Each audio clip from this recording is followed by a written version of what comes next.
ഞങ്ങളെ ശ്രദ്ധിക്കുന്ന ഏറ്റവും പ്രിയങ്കരായ കാരാളി ജംഗ്ഷനിലുള്ള ഓട്ടോറിക്ഷ ഓടിക്കുന്ന ഏറ്റവും പ്രിയപ്പെട്ട ഡ്രൈവേഴ്സ്, കച്ചവട സ്ഥാപനങ്ങൾ നടത്തുന്ന സുഹൃത്തുക്കൾ, വഴിയാത്രക്കാരായി വന്നു പോകുന്ന ഞങ്ങളുടെ പ്രിയപ്പെട്ട സഹോദരി സഹോദരന്മാരെ, ഈ സായാഹ്ന സന്ധ്യയിൽ ഞങ്ങൾക്ക്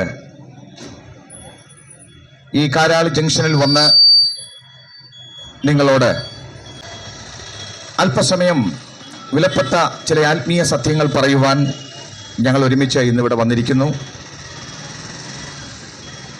assemblies of God west Kallada സഭയുടെയും ഇവാഞ്ചലിസം ഡിപ്പാർട്ട്മെന്റിന്റെയും ആഭിമുഖ്യത്തിലാണ് ഞങ്ങൾ ഇന്ന് ഇവിടെ വന്നിരിക്കുന്നത്. ഞങ്ങളുടെ പ്രിയപ്പെട്ടവർ ഞങ്ങളുടെ യോഗത്തിൻ്റെ ആരംഭത്തിൽ ചില പാട്ടുകൾ പാടും. മദ്യത്തിനും മയക്കുമരുന്നിനും എതിരായ ഒരു ബോധവൽക്കരണത്തിൻ്റെ ഭാഗമായിട്ട് കൂടെയാണ് ഞങ്ങൾ ഇന്നിവിടെ ആയിരിക്കുന്നത്. അതുകൊണ്ട് ഞങ്ങളുടെ പ്രിയപ്പെട്ട ടീമംഗങ്ങൾ മുമ്പോട്ട് വന്ന് ചില പാട്ടുകൾ ഇപ്പോൾ പാടുന്നത്. നല്ല സമയം വൃഥാവാക്കാതെ നിന്നെ യേശു വിളിച്ചിടുന്നു. വരുവിൻ നീ നല്ല സമയം വൃഥാവാക്കാതെ നിന്നെ യേശു വിളിച്ചിടുന്നു. വാഴ്വിൻ നാളെല്ലാം വിണ്ണാളായി ഭാരത്തോടെ നീ കഴിക്കുകയോ. വാഴ്വിൻ നാളെല്ലാം വിണ്ണാളായി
നമ്മുടെ പാട്ടുകൾ ശ്രദ്ധിച്ചുകൊണ്ടിരിക്കുന്ന എല്ലാവർക്കും ഞങ്ങൾ വന്ദനം പറയുന്നു. നമ്മുടെ ഈ ഭൂമിയിലെ ജീവിതമെന്ന് പറയുന്നത് വളരെ താൽക്കാലികമായ ഒരു ജീവിതമാണ്. എത്ര വയസ്സുവരെ നാം ഇവിടെ ജീവിച്ചാലും നാം എല്ലാവരും അറിയേണ്ട ഒരു പ്രധാനപ്പെട്ട കാര്യം, ഒരു ദിവസം ഈ ലോകം വിട്ട് നമ്മളെല്ലാവരും പോകേണ്ടത് ആവശ്യമാണ്. നമ്മുടെ ഈ ഭൂമിയിലെ ഈ ക്ഷണികമായ ജീവിതം വിട്ട് പിരിഞ്ഞ് സ്വന്തക്കാരെയും പ്രിയപ്പെട്ടവരെയും ഒക്കെ വിട്ട് നമുക്ക് തനിച്ചൊരു യാത്രയുണ്ട്. അതിന് മരണമെന്നാണ് പറയുന്നത്. നാം അതുവരെ നേടിയെടുത്തതെല്ലാം ഇവിടെ ഉപേക്ഷിച്ചിട്ട് നമുക്കിവിടുന്ന് പോകേണ്ടി വരും. ലോകത്തെ മുഴുവൻ പിടിച്ചടക്കി കിടുകിട ഉറപ്പിച്ച അലക്സാണ്ടർ ചക്രവർത്തി ഈ ലോകം വിട്ടു പോകുമ്പോൾ തൻ്റെ മരണസമയത്ത് തൻ്റെ കൂടെ ഉണ്ടായിരുന്നവരോട് താൻ ഇങ്ങനെ അറിയിച്ചു: ഞാൻ മരിക്കുമ്പോൾ എൻ്റെ 2 കൈകളും എൻ്റെ ശവപ്പെട്ടിക്ക് വെളിയിലേക്ക് ഇടണം. അവരങ്ങനെ തന്നെ ചെയ്തു. അത് വിളിച്ചു പറയുന്നത് എന്താണെന്ന് ചോദിച്ചാൽ, മഹാനായ അലക്സാണ്ടർ എല്ലാം നേടി, പക്ഷേ താൻ മരിച്ച് ഈ ലോകത്തുനിന്ന് പോകുമ്പോൾ താൻ ഒന്നും കൊണ്ടുപോകുന്നില്ല, എല്ലാം ഇവിടെ ഉപേക്ഷിച്ചിട്ട് പോകുന്നു. ഞങ്ങളെ കേൾക്കുന്ന കാരാളി ജംഗ്ഷനിലെ പ്രിയപ്പെട്ടവരെ, നാം ഈ ഭൂമിയിൽ നിന്ന് മരണം വഴിയായി വേർപെട്ടു പോകേണ്ടവരാണ്. ഇവിടെ നേടിയതെല്ലാം നാം ഇവിടെ ഉപേക്ഷിച്ചിട്ട് പോകണം. ഈ അർത്ഥം വരുന്ന ഒരു പാട്ട് ഇപ്പോൾ ഞങ്ങളുടെ ടീമംഗങ്ങൾ ഇപ്പോൾ പാടുന്നതായിരിക്കും. Praise the Lord. എല്ലാരും പോകണം, എല്ലാരും പോകണം, മണ്ണാകും മായ വിട്ട്. വെറും മണ്ണാകും, വെറും മണ്ണാകും മായ വിട്ട്. നാം ഒന്നു ചിന്തിക്ക്, നാശപുരിയുടെ തീയാണ് കാണുന്നത്, കൊടും തീയാണ് കാണുന്നത്. നാം ഒന്നു ചിന്തിക്ക്, നാശപുരിയുടെ തീയാണ് കാണുന്നത്.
എല്ലാവരും വളരെ താല്പര്യത്തോടെ ഞങ്ങളുടെ പാട്ടുകൾ ശ്രദ്ധിച്ചുകൊണ്ടിരിക്കുന്നതിന് ഞങ്ങൾ വീണ്ടും നിങ്ങൾക്ക് നന്ദി പറയുന്നു. നമ്മുടെയൊക്കെ ജീവിതം പരിശോധിച്ചാൽ സത്യസന്ധമായി സമ്മതിക്കുന്നവർക്ക് ഒരു കാര്യം അറിയാം. സർവശക്തനായ ദൈവം തന്നതല്ലാതെ നമുക്കാർക്കും ഈ ഭൂമിയിൽ ഒന്നുമില്ല. മനുഷ്യൻ പലപ്പോഴും അഹങ്കരിക്കുകയാണ്. സ്വന്തം കഴിവുകൊണ്ടും ഞാൻ തന്നെ നേടി, എൻ്റെ കഴിവുകൊണ്ട് ഞാൻ ഇതൊക്കെ സമ്പാദിച്ചു എന്ന് പറഞ്ഞ് അഹങ്കരിക്കുന്നവരാണ് മനുഷ്യരിൽ നല്ലൊരു വിഭാഗവും. പക്ഷേ നിങ്ങളൊരു യാഥാർത്ഥ്യം അറിയണം. ഈ ഭൂമിയിൽ നമുക്കുള്ളതെല്ലാം സർവശക്തനായ ദൈവം നമുക്ക് ദാനമായി നൽകിയതാണ്. അവിടുന്ന് സൗജന്യമായി നൽകിയ ഈ ദാനത്തിനും നന്മയ്ക്കും നന്ദിയുള്ള ഒരു ഹൃദയം നമുക്കെല്ലാവർക്കും ഉണ്ടാകണം. നമ്മുടെ ഈ ജീവിതം പ്രിയപ്പെട്ട സുഹൃത്തുക്കളെ ദൈവം നൽകിയതാ. താങ്കളുടെ ഈ ആരോഗ്യം ദൈവം തന്നതാ. താങ്കളുടെ ജീവൻ ദൈവത്തിൻ്റെ സ്വന്തമാണ്. താങ്കളുടെ വിദ്യാഭ്യാസം ദൈവം തന്ന കൃപയാണ്. താങ്കളുടെ കുടുംബം അത് ദൈവം താങ്കൾക്ക് തന്നതാണ്. ഇങ്ങനെ താങ്കൾ ഇന്ന് അനുഭവിക്കുന്ന എല്ലാം ദൈവം നൽകിയതാണ്. ദൈവം നൽകിയതല്ലാതെ മറ്റൊന്നും നമുക്കില്ല. ഈ അർത്ഥം വരുന്ന ഒരു ഗാനം ഇപ്പോൾ ഞങ്ങളുടെ ടീമങ്ങൾ ഒരാളിപ്പോൾ പാടുന്നതായിരിക്കും. പ്രിയ ജോയ്സി മുന്നോട്ട് വന്ന് പാടുന്നതായിരിക്കും. ദൈവം തന്നതല്ലാതൊന്നും ഇല്ല എൻ്റെ ജീവിതത്തിൽ. ദൈവത്തിൻ്റെ സ്നേഹം പോലെ മറ്റൊന്നില്ല പാരിടത്തിൽ. ഇന്നോളം ദൈവം എന്നെ കാത്തതോർത്തു പോവുക.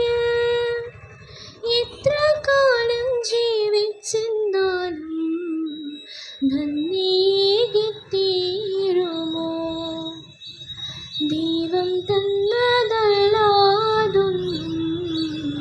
ഇല്ല എൻ്റെ ജീവിതത്തിൽ. മെഴുതിരിനാളം തെളിയുമ്പോൾ നീ ആത്മാവിൽ പ്രകാശമായി. ഇരുളലമൂടും ഹൃദയത്തിൽ നിന്റെ തിരുവചനം ദീപ്തിയായി. കാൽവരിക്കുന്നെൻ മനസ്സിൽ കാണും നിന്നും ഞാൻ. ക്രൂശിൽ തന്റെ സ്നേഹരൂപം ഓർത്തു പാടും ഞാനോ. എൻ്റെ ദൈവമേ, പ്രാണന്റെ ഗേഹമേ, നിന്നിൽ മറയട്ടെ ഞാൻ. ദൈവം തന്നതല്ലാതൊന്നും ഇല്ല എൻ്റെ ജീവിതത്തിൽ. ദൈവത്തിൻ്റെ സ്നേഹം പോലെ മറ്റൊന്നില്ല പാരിടത്തിൽ. തീരുമോ? ദൈവപുത്രനും ലോകരക്ഷിതാവുമായ യേശുക്രിസ്തുവിൻ്റെ വിലയേറിയ നാമത്തിൽ ഈ ഉച്ചഭാഷണയുടെ ശബ്ദപരിധിക്കുള്ളിൽ ഞങ്ങളെ അടുത്തും അകലെയുമായി ശ്രദ്ധിക്കുന്ന കാരാളി ജംഗ്ഷനിലുള്ള ഏറ്റവും പ്രിയപ്പെട്ട സഹോദരി സഹോദരന്മാരെ, കുറച്ചു നേരമായി നിങ്ങൾ ഞങ്ങളെ ശ്രദ്ധിച്ചുകൊണ്ടിരിക്കുന്നു. ഈ പ്രദേശത്ത് വന്ന് ചില പാട്ടുകളൊക്കെ പാടുവാൻ ഞങ്ങൾക്ക് ദൈവം സഹായം നൽകി. നിങ്ങളത് വളരെ ശ്രദ്ധാപൂർവം കേട്ടുകൊണ്ടിരുന്നു എന്ന് ഞങ്ങൾ പ്രതീക്ഷിക്കുന്നു. ഇവിടെ അടുത്ത് വിലന്തറയിൽ കൃഷിഭവനോട് ചേർന്ന് അസംബ്ലീസ് ഓഫ് ഗോഡ് എന്ന പേരിൽ ഒരു ചർച്ചുണ്ട്. ആ സഭയിലെ സുവിശേഷീകരണ വിഭാഗത്തിൻ്റെ പ്രവർത്തിക്കുന്ന പ്രിയപ്പെട്ടവരാണ് ഞങ്ങൾ. ഞാൻ അവിടുത്തെ പാസ്റ്ററാണ്. എന്നോടൊപ്പം ഈ ആയിരിക്കുന്ന പ്രിയപ്പെട്ടവർ ഞങ്ങളുടെ സഭാംഗങ്ങളും സുവിശേഷീകരണ വിഭാഗത്തിൽ പ്രവർത്തിക്കുന്ന പ്രിയപ്പെട്ട അംഗങ്ങളുമാണ്. ഈ ഞായറാഴ്ച സായം സന്ധ്യയിൽ ഞങ്ങളിവിടെ വന്ന് ചില പാട്ടുകളൊക്കെ പാടുവാനിടയായി. നിങ്ങളെ അഭിസംബോധന ചെയ്യുന്നതിൻ്റെ കാര്യം, ഞങ്ങൾക്ക് നിങ്ങളോട് വളരെ വിലപ്പെട്ട ഒരു കാര്യം അറിയിക്കാനുണ്ട്. നമുക്കറിയാം, നാം ഇന്നായിരിക്കുന്ന ഈ കാലം വളരെ പ്രശ്നസങ്കീർണമായ ഒരു കാലത്താണ് ഞാനും നിങ്ങളുമായിരിക്കുന്നത്. മറ്റെല്ലാ കാലത്തെക്കാളും മനുഷ്യൻ വളരെ തകർച്ച അനുഭവിച്ചുകൊണ്ടിരിക്കുന്ന ഒരു കാലത്താണ് നമ്മൾ ജീവിക്കുന്നത്. അത് വേറൊന്നുമല്ല, വർദ്ധിച്ചു വരുന്ന മദ്യത്തിൻ്റെയും മയക്കുമരുന്നിന്റെയും ഉപയോഗവും അതുമൂലം നമ്മുടെ സാമൂഹിക സ്ഥിതിയിൽ ഉണ്ടായിരിക്കുന്ന വലിയ പ്രശ്നത്തെക്കുറിച്ച് നിങ്ങളെ ഒന്ന് ബോധവൽക്കരിക്കണം. നമുക്കറിയാം, നമ്മുടെ സംസ്ഥാനം കേരളം ഇന്ത്യ മഹാരാജ്യത്തിലെ ഏറ്റവും അനുഗ്രഹിക്കപ്പെട്ട സംസ്ഥാനമാണ്. സാക്ഷരതയിൽ നമ്മൾ മറ്റ് സംസ്ഥാനങ്ങളെക്കാൾ ഉപരി 1-ാം സ്ഥാനത്ത് തന്നെയാണ്. നമ്മുടെ ആരോഗ്യ സംവിധാനമൊക്കെ വളരെ മെച്ചപ്പെട്ടതാണ്. അപ്പൊ വിദ്യാഭ്യാസപരമായും ആരോഗ്യരംഗത്തുമൊക്കെ ഉന്നത നിലവാരം പുലർത്തുന്നവരാണ് നമ്മുടെ ഈ നാട്, ഇവിടെയുള്ള മനുഷ്യർ. അഭ്യസ്ത വിദ്യരാണ് നമ്മുടെ ഈ മനുഷ്യർ. മലയാളി ലോകത്തിന്റെ എല്ലാ ഭാഗത്തും മിക്കവാറുമുള്ള കമ്പനികളുടെയൊക്കെ തലപ്പത്ത് മലയാളിയാണ്. കാരണം മലയാളിക്ക് വിശേഷമായ ബുദ്ധിയും വിശേഷമായ കഴിവുമുണ്ട്. എല്ലായിടത്തും ഒന്നാമതായി എത്തിച്ചേരുവാൻ മലയാളിക്ക് കഴിയും. നമ്മുടെ നാട് അങ്ങനെ വളരെ പുരോഗതിയിലേക്ക് കുതിച്ചുകൊണ്ടിരിക്കുകയാണ്. നമുക്കറിയാം, നമ്മുടെ രാജ്യത്തിന് അഭിമാനകരമായ നിലയിൽ നമ്മുടെ സംസ്ഥാനം ഇങ്ങനെ കുതിച്ചുകൊണ്ടിരിക്കുമ്പോൾ വിദേശികൾ ഇവിടെ വന്ന് നമ്മുടെ രാജ്യത്തിന് ചാർത്തിക്കൊടുത്ത ഒരു പേരുണ്ട്, ദൈവത്തിന്റെ സ്വന്തം നാട്, ഗോഡ്സ് ഓൺ കൺട്രി. അതായത് നല്ല അരുവികളും പുഴകളും മലകളുമൊക്കെ നിറഞ്ഞ മനോഹരമായ ഭൂപ്രദേശമാണ് കേരളം. അപ്പോ ഈ കേരളം എത്ര മനോഹരമാണ്! കവികളൊക്കെ പാടി പുകഴ്ത്തുകയാണ് നമ്മുടെ സംസ്ഥാനത്തെക്കുറിച്ച്. ഇതിനൊന്നും ഞങ്ങൾക്കും എതിർപ്പോ സംശയവുമില്ല. നമ്മുടെ സംസ്ഥാനം ഒന്നാമത് തന്നെയാണ്. പക്ഷേ കാരാളി ജംഗ്ഷനിൽ ഞങ്ങളെ ശ്രദ്ധിക്കുന്ന പ്രിയപ്പെട്ട സുഹൃത്തുക്കളെ, വളരെ ദുഃഖത്തോടെ ഞങ്ങളൊരു കാര്യം പറയട്ടെ. നമ്മുടെ സംസ്ഥാനം ഇങ്ങനെ 1-ാം സ്ഥാനത്ത് പല കാര്യത്തിൽ തുടരുമ്പോഴും ഈ അടുത്ത ചില കാലങ്ങളായി, വർഷങ്ങളായി നമ്മുടെ നാട് വല്ലാതെ മദ്യത്തിന്റെയും മയക്കുമരുന്നിന്റെയും വലിയ വ്യാപനത്തെ തുടർന്ന് സാമൂഹികമായ മണ്ഡലത്തിൽ ഒത്തിരി പ്രതിസന്ധി അനുഭവിക്കുന്ന ഘട്ടത്തിലാണ് ഞാനും നിങ്ങളും ഇന്നിവിടെ ആയിരിക്കുന്നത്. ഈ കഴിഞ്ഞ ദിവസങ്ങളിൽ പത്രം വായിച്ചു നോക്കിയവർക്ക്, സോഷ്യൽ മീഡിയയിലൂടെയൊക്കെ മനസ്സിലാക്കിയ സത്യം, മദ്യത്തെക്കാൾ ഉപരി ഭീകരമായ സ്ഥിതിയിൽ മയക്കുമരുന്നിന്റെ ഉപയോഗം നമ്മുടെ നാട്ടിൽ വർദ്ധിച്ചിരിക്കുന്നു. ചെറിയ ചെറിയ ക്ലാസ്സുകളിൽ പഠിക്കുന്ന കുട്ടികൾ, അങ്ങനെ വയോവൃദ്ധർ വരെ എല്ലാവരും ഇത്തരം മയക്കുമരുന്നിന് അടിമകളായി തീർന്ന് കാണിച്ചു കൂട്ടിയ പരാക്രമങ്ങളുടെ കഥകൾ എനിക്കും നിങ്ങൾക്കും അറിയാം. ഒരു വീട്ടിലെ തന്നെ പ്രിയപ്പെട്ടവരെയും ഒക്കെ നിഷ്കരണം വധിക്കുന്ന അനുഭവങ്ങൾ, സഹപാഠിയെ തലക്കടിച്ചു കൊല്ലുന്നവർ, മയക്കുമരുന്ന് അകത്തു ചെല്ലുമ്പോൾ സ്വന്തം ഭാര്യയെ സംശയിച്ച് അവരെ കൊല്ലാക്കൊല ചെയ്യുന്നവർ, അങ്ങനെ ഈ മയക്കുമരുന്നിന്റെയും മദ്യത്തിന്റെയും അതിപ്രസരം കൊണ്ട് നമ്മുടെ നാട് വല്ലാതെ പൊറുതിമുട്ടിയിരിക്കുകയാണ്. ഞാനിത് പറയുമ്പോൾ തന്നെ നമ്മുടെ ഗവൺമെന്റ് ഈ മദ്യത്തിനും മയക്കുമരുന്നിനുമെതിരെ ധാരാളം പ്രവർത്തനങ്ങൾ ചെയ്യുന്നുണ്ട്.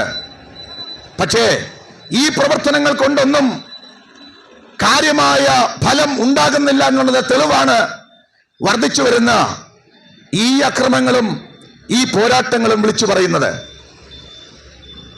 ഏറ്റവും വിരോധാഭാസമായ ഒരു കാര്യം, മദ്യത്തിനെതിരെ മയക്കുമരുന്നിനെതിരെയൊക്കെ ആളുകളെ പ്രബോധിപ്പിക്കുന്ന, അല്ലെങ്കിൽ അങ്ങനെ ചെയ്യരുതെന്ന് പറയുന്നവർ പോലും ഇത്തരം മയക്കുമരുന്നിന് അടിമകളായി തീരുന്ന ഒരു വിചിത്രമായ കഥ നമ്മൾ കണ്ടുകൊണ്ടിരിക്കുകയാണ്. നമുക്കറിയാം, കുഞ്ഞുങ്ങളുടെ ഇടയിലൊക്കെ വളരെ പോപ്പുലറായ ഒരു റാപ്പർ വേടൻ എന്ന് പറയുന്ന ഒരു ചെറുപ്പക്കാരൻ, അദ്ദേഹത്തിന്റെ ഓരോ പ്രോഗ്രാമിലും 10,000-കണക്കിന് ആളുകളാണ് അദ്ദേഹത്തിന്റെ പാട്ട് കേട്ട് ആർത്തുല്ലസിക്കാൻ വരുന്നത്. നിങ്ങൾ എല്ലാവരും അറിഞ്ഞതാ, ഈ റാപ്പർ വേടൻ അദ്ദേഹത്തിന്റെ ഫ്ലാറ്റിൽ നിന്ന് കഞ്ചാവ് പിടിച്ചതും അതിനെ തുടർന്നുള്ള കേസും സംഭവങ്ങളൊക്കെ നമ്മൾ കണ്ടതാ. നോക്കണേ, മയക്കുമരുന്നിനെതിരെ മദ്യത്തിനെതിരെ പറയുന്നവർ പോലും അതിനടിമകളായി തീരുകയാ. എന്റെ സുഹൃത്തുക്കളെ, വല്ലാത്തൊരു ഗതികെട്ട കാലത്താണ് ഞാനും നിങ്ങളുമായിരിക്കുന്നത്.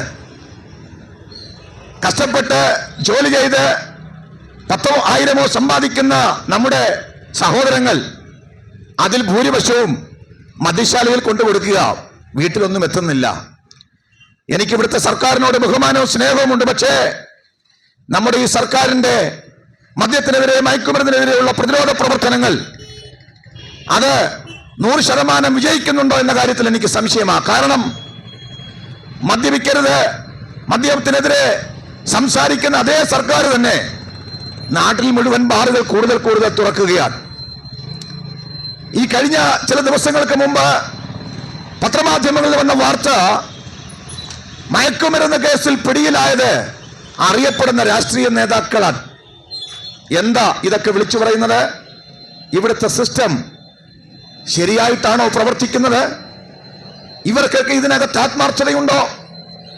അല്ലെങ്കിൽ ഇവർക്കാർക്കെങ്കിലും ഇത്തരം മദ്യത്തിന്റെയും മയക്കുമരുന്നിന്റെയും അടിമത്തത്തിൽ നിന്ന് മനുഷ്യരെ പൂർണ്ണമായി രക്ഷിക്കാൻ കഴിയുമോ?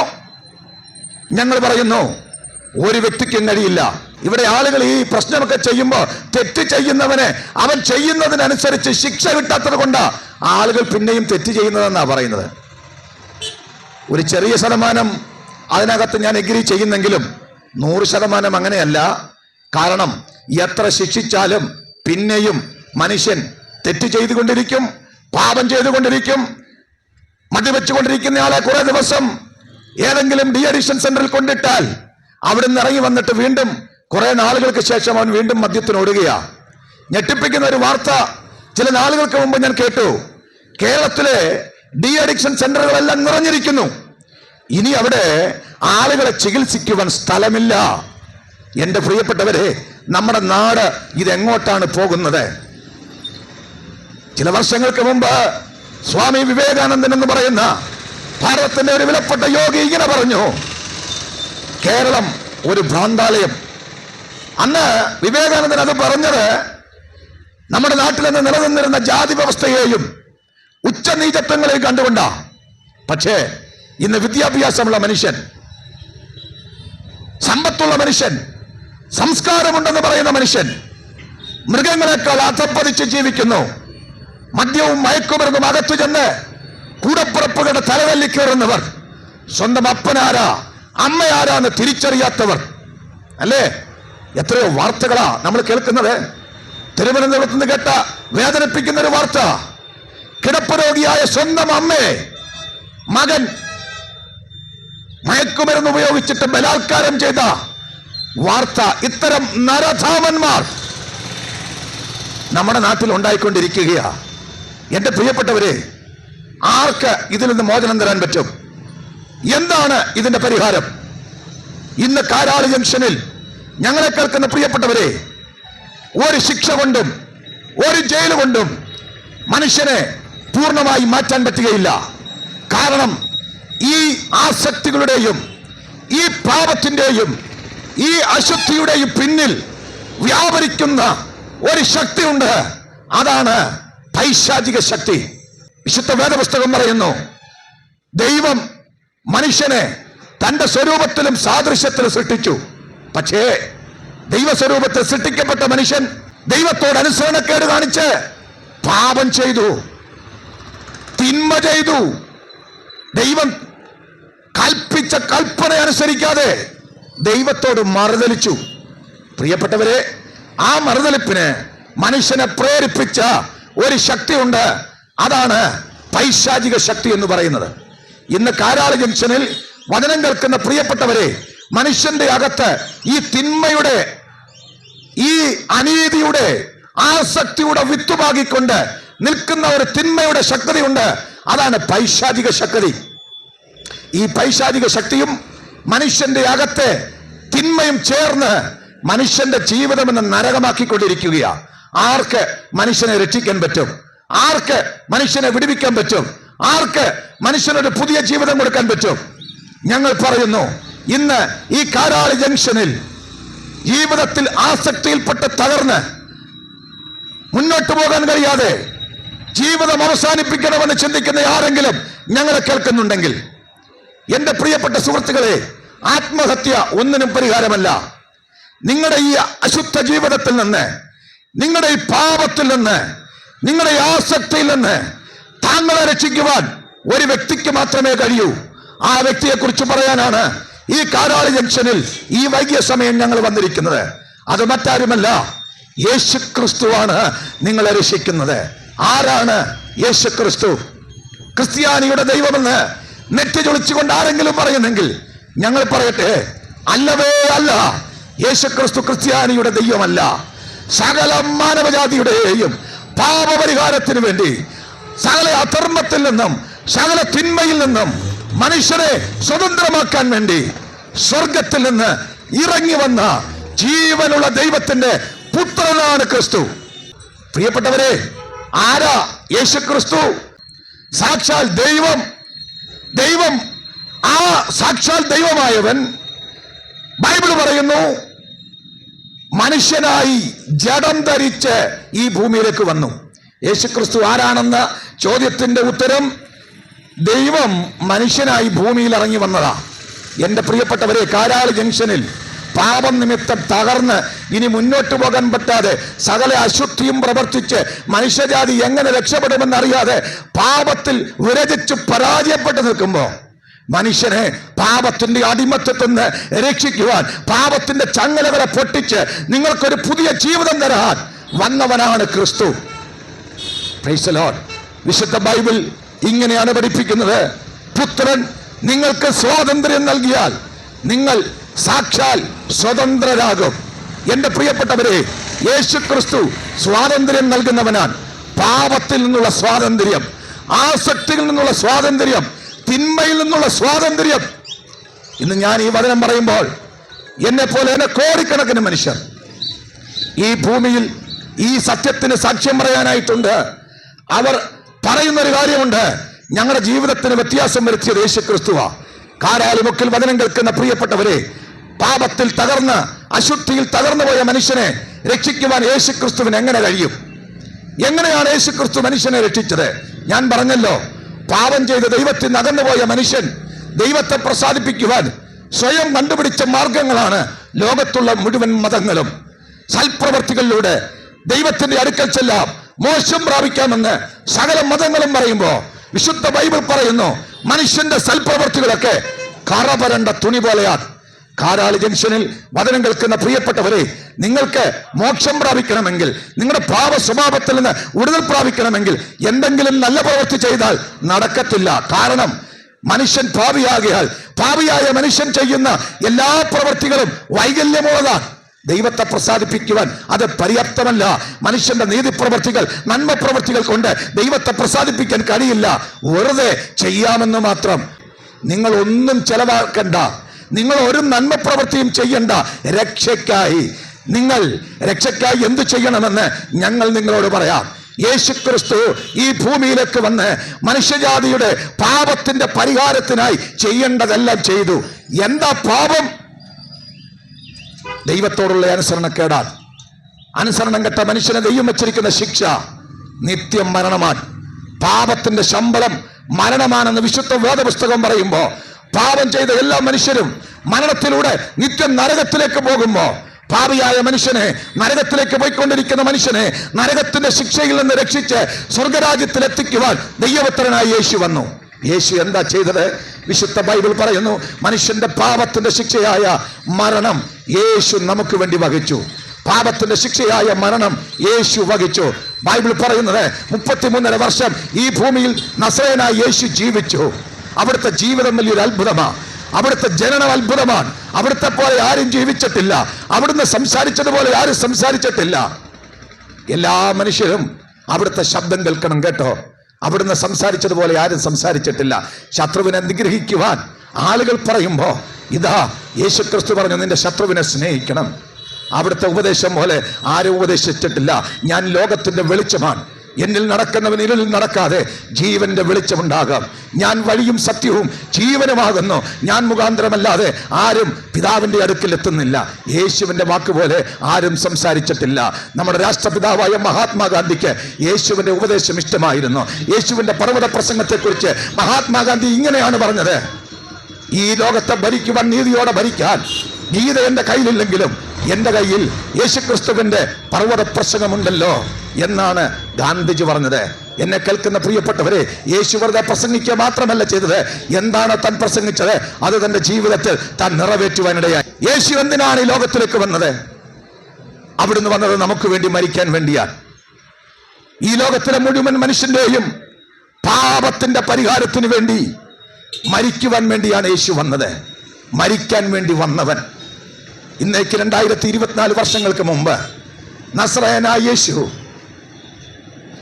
മാനവരാശിയുടെ പാപത്തിന്റെ പരിഹാരത്തിന് വേണ്ടി കാൽവറി ക്രൂശിൽ മരിച്ചു.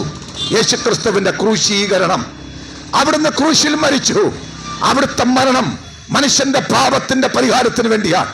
പ്രിയപ്പെട്ടവരെ, പാപപരിഹാരാർത്ഥം യേശു ക്രൂശിൽ മരിച്ചു. അവിടുത്തെ മരണം നമ്മുടെ എന്റെയും നിങ്ങളെയും പാപത്തിന് പരിഹാരം വരുത്തുവാൻ വേണ്ടിയാ.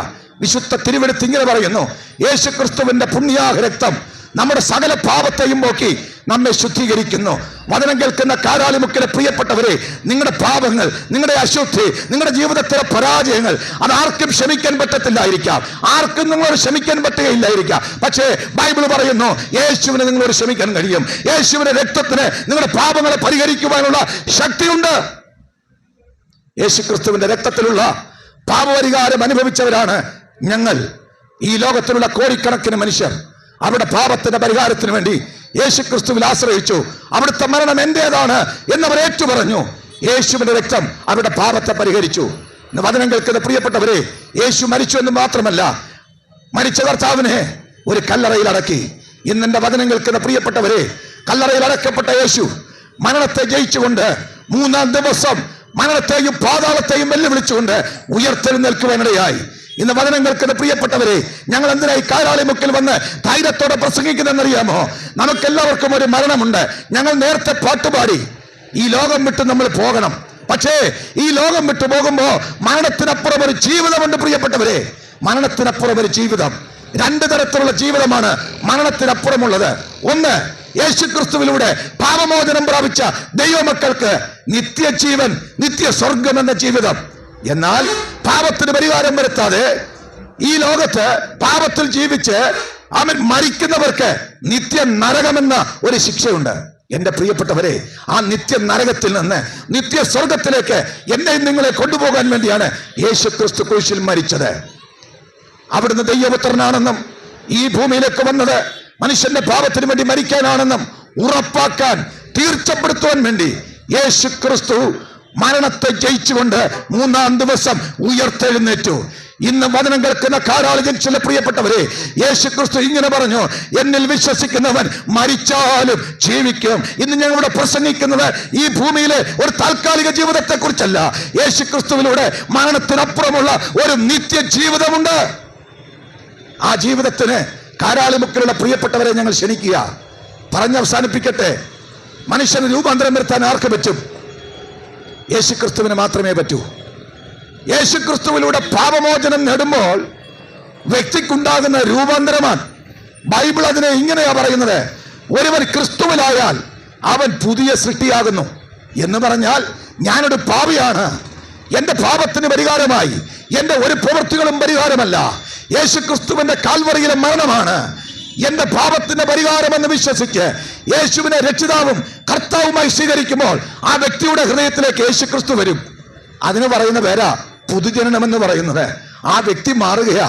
ഇന്നലെ വരെ കള്ളുകുടിച്ചോടയിൽ കടന്നവൻ, മദ്യത്തിനും മയക്കുമരുന്നിനും അടിമയായി തീർന്നവൻ ഒരു പാപിയാണെന്ന് തിരിച്ചറിഞ്ഞ് ഈ പാപത്തിലേക്ക് തന്നെ കൊണ്ടുപോകുന്നത് പിശാചും അവന്റെ കിങ്കരന്മാരുമാണെന്ന് തിരിച്ചറിഞ്ഞ് ആ പാപത്തെയും പിശാചിനോടും വിട പറഞ്ഞ് യേശുക്രിസ്തുവിനെ സ്വന്തം രക്ഷിതാവായി സ്വീകരിച്ച് പാപമോചനം പ്രാപിച്ചാൽ ആ വ്യക്തിയുടെ ഉള്ളിലേക്ക് ക്രിസ്തു വരും.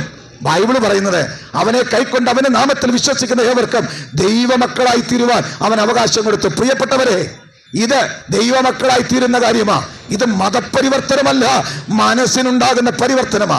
ഇന്ന് ഞാൻ ഈ വചനം പറയുമ്പോൾ ഈ ലോകത്തെ കോടിക്കണക്കിന് മനുഷ്യർക്ക് ഈ സാക്ഷ്യത്തെ കുറിച്ച് പറയാനുണ്ട്.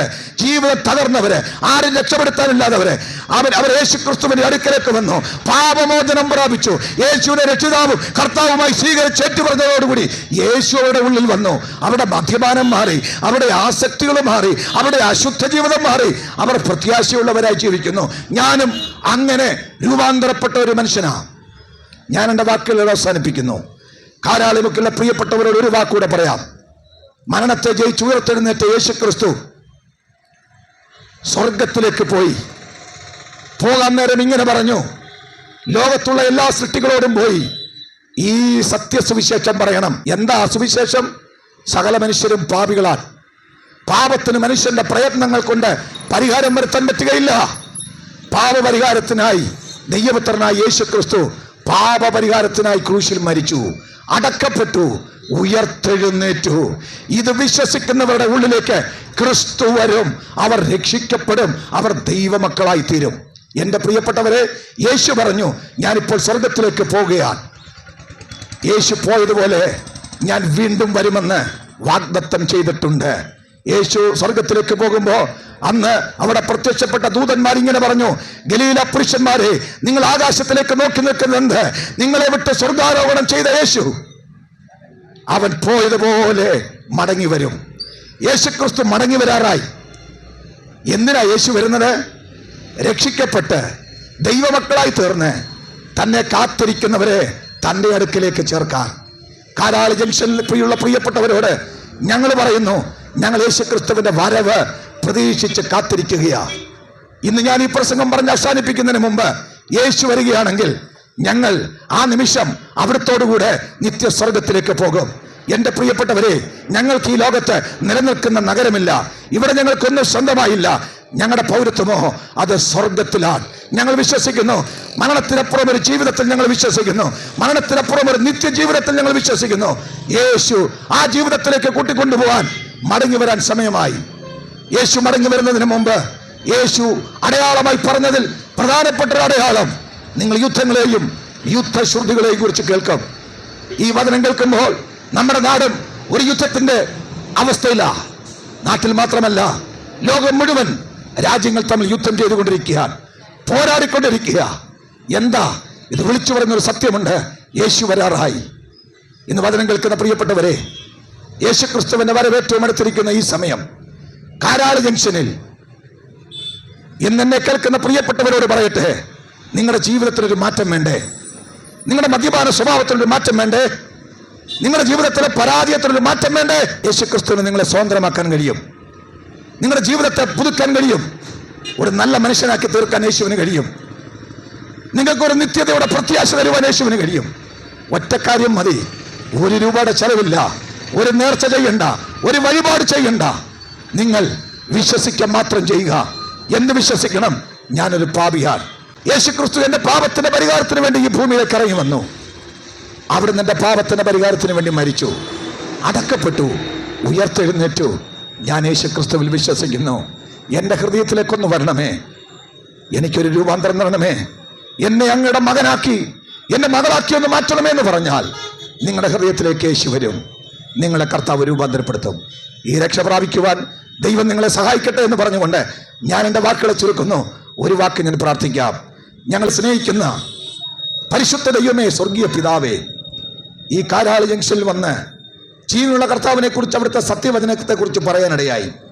പാട്ടുകളിലൂടെ, അങ്ങയുടെ വചനത്തിലൂടെ ഞങ്ങൾ പറഞ്ഞ ഈ സത്യങ്ങൾ ഈ പ്രിയപ്പെട്ടവരുടെ ഹൃദയത്തിൽ ആഴമായി പതിയട്ടെ. കർത്താവയുടെ പാപ സ്വഭാവത്തിന് വ്യത്യാസം കൊടുക്കണമേ. അവരുടെ തിന്മകളെ മാറ്റണമേ, അവരുടെ ആസക്തികളെ മാറ്റണമേ, അവരെ രക്ഷിക്കണമേ. അവരുടെ പേര് ജീവന്റെ പുസ്തകത്തിൽ എഴുതുമാറാകണമേ കർത്താവേ. ഞങ്ങൾ ഈ കാരാളി ജംഗ്ഷനെ പ്രാർത്ഥിച്ചനുഗ്രഹിക്കുന്നു. ഇവിടെ ഓട്ടോറിക്ഷ ഓടിക്കുന്ന ഞങ്ങളുടെ പ്രിയപ്പെട്ട സുഹൃത്തുക്കളെ ഞങ്ങൾ അനുഗ്രഹിക്കുന്നു. അവരുടെ കുടുംബങ്ങളെ അനുഗ്രഹിക്കുന്നു. വ്യാപാരം ചെയ്യുന്ന ഞങ്ങളുടെ സുഹൃത്തുക്കളെ ഞങ്ങൾ അനുഗ്രഹിച്ചു പ്രാർത്ഥിക്കുന്നു. ഈ ശബ്ദം കേട്ട സകലരെയും ഞങ്ങൾ നിന്റെ നാമത്തിൽ അനുഗ്രഹിക്കുന്നു. യേശു ക്രിസ്തുവിൻ വിലയേറിയ നാമത്തിൽ തന്നെ, ആമേൻ. Thank you. ഇത്രത്തോളം സമയം ഞങ്ങളെ ശ്രദ്ധിച്ചതിന് നന്ദി. ഒരു പാട്ടുകൂടെ ഞങ്ങളുടെ പ്രിയപ്പെട്ടവരെ ഇപ്പോൾ നിങ്ങൾക്ക് വേണ്ടി പാടുന്നതായിരിക്കും.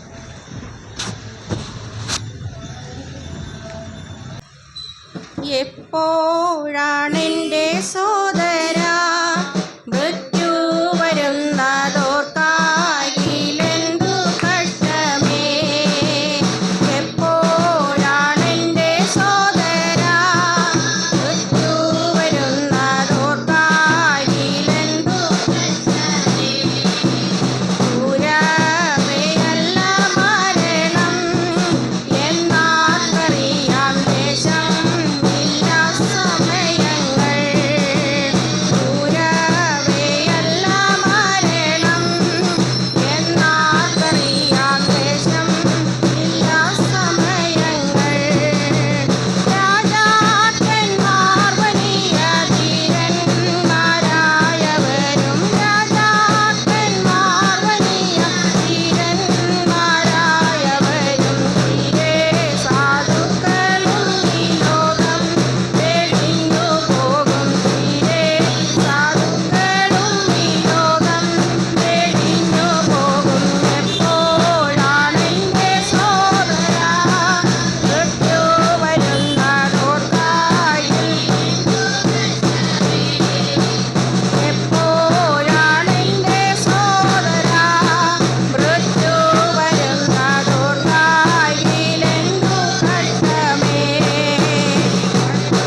യേശുക്രിസ്തു രോഗികളെ, യേശുക്രിസ്തു പരിശുദ്ധാത്മ സ്നാനം, യേശുക്രിസ്തു രാജാതി രാജാവായി വേഗം വരുന്ന രാജാവിനെ എതിരേൽപ്പാൻ. ആമേൻ. കർത്താവായ യേശുവേ, ഹല്ലേലൂയ, ഹല്ലേലൂയ, ഹല്ലേലൂയ.